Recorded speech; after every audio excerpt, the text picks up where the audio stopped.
पूर्णिया के लोकसभा सांसद पप्पू यादव को फिलहाल सोशल मीडिया पर ट्रोल किया जा रहा है।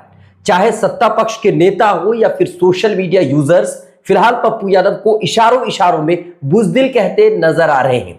लॉरेंस बिश्नोई गैंग से धमकी मिलने के बाद पूर्णिया के लोकसभा सांसद पप्पू यादव अब अकेले पड़ गए हैं, क्योंकि एक तरफ तो उनकी पत्नी और कांग्रेस से राज्यसभा सांसद रंजीता रंजन ने खुद को पप्पू यादव के बयान से बिल्कुल किनारा कर लिया है। उन्होंने तो बिल्कुल कह दिया है कि वो 1.5 साल से पप्पू यादव से उनका कोई लेना देना नहीं है। और वहीं दूसरी तरफ सांसद के जो विरोधी नेता है अब लगातार उन पर तंज करते हुए नजर आ रहे हैं। शुक्रवार को पप्पू यादव फेसबुक के लाइव पर कहा कि लॉरेंस बिश्नोई, आपको जिसे मारना है मारिए, मुझे कोई मतलब नहीं है, मेरा कोई लेना देना नहीं है। सलमान को या फिर किसी और को मारना है आप मारिए, हमें क्या लेना देना है। सलमान को बचाना है या नहीं ये सरकार की जिम्मेदारी है, हमारी हिफाजत की चिंता आप लोग मत कीजिए, ये पप्पू यादव ने कहा। सुनिए एक बार उन्होंने क्या कुछ कहा। आप मारना चाहते हैं या नहीं मारना चाहते, या आप जिसको जिसको मारे, मेरा कोई लेना देना ना, आप मारिए। सलमान को या किसी को हमें क्या लेना देना भाई, सरकार का दायित्व है सलमान को बचाना या ना बचाना, या किसी और का दायित्व है। हमारी हिफाजत की चिंता आप लोग मत करिए।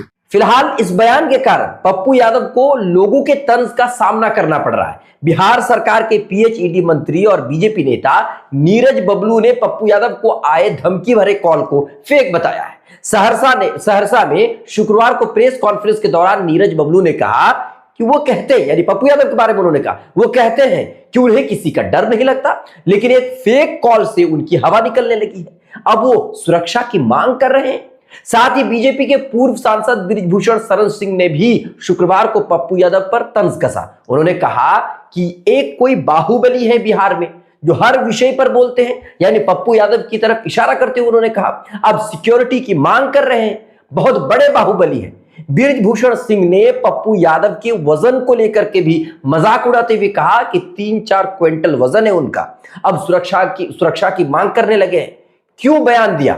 बिना बयान दिए आपका काम नहीं चलता। जबकि सांसद पप्पू यादव ने फेसबुक लाइव पर बृजभूषण शरण सिंह पर निशाना साधते हुए उन्होंने कहा कि सांसद जी, आपको अपने बेटे के टिकट के लिए भीख मांगना पड़ जाता है, आप पर कई पहलवानों के द्वारा आरोप लगाए गए। ये पप्पू यादव ने बृजभूषण सिंह पर निशाना साधते हुए कहा। यही नहीं बल्कि सोशल मीडिया यूजर्स भी पप्पू यादव को ट्रोल कर रहे हैं। जैकी यादव ने लिखा है कि मुझे लगता है कि इंसान को अपनी क्षमता के अनुसार और अपनी ताकत को नाप तोल करके बोलना चाहिए। Pappu Yadav full defence mode में आ चुके हैं। अगर इतना ही जान का खतरा था, इतना ही डर था, तो काहे उठ खड़े हुए थे?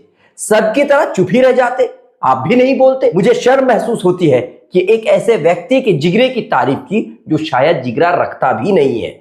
आगे उन्होंने लिखा कि खैर, पप्पू यादव भी तो नेता ही है और नेताओं पर काहे का भरोसा, ये जैकी यादव ने लिखा है। जबकि बिट्टू शर्मा ने ट्रोल करने वालों को जवाब देते हुए लिखा कि ये इतिहास में शायद पहली बार होगा कि किसी अपराधी ने जेल में बैठकर किसी को धमकी दी है, और तो समाज का एक बड़ा वर्ग उस धमकी को सच होते हुए देखना चाहता है कि एक सांसद अपराधी से डर जाए क्योंकि उसने एक मुस्लिम को धमकी दे रखी है।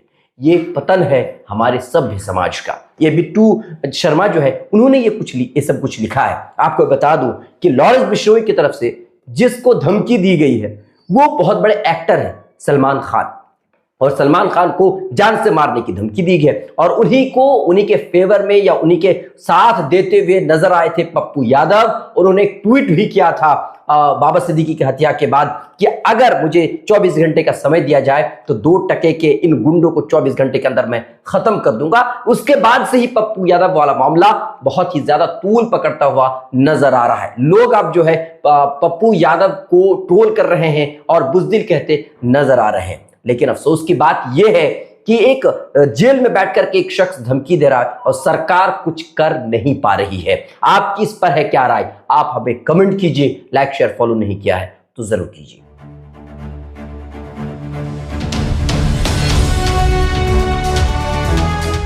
ट्रू रिपोर्ट्स, सच आप तक।